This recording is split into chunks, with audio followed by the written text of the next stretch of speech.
This has been the most extraordinary experience of my entire life.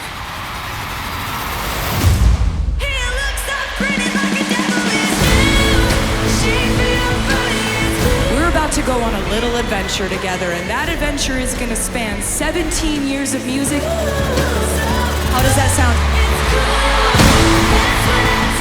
Welcome to the acoustic set.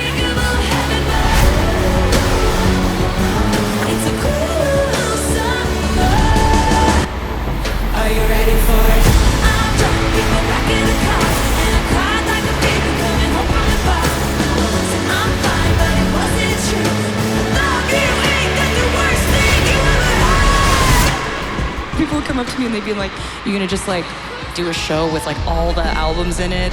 And I was like, "Yeah, it's gonna be called the ERAS tour. See you there."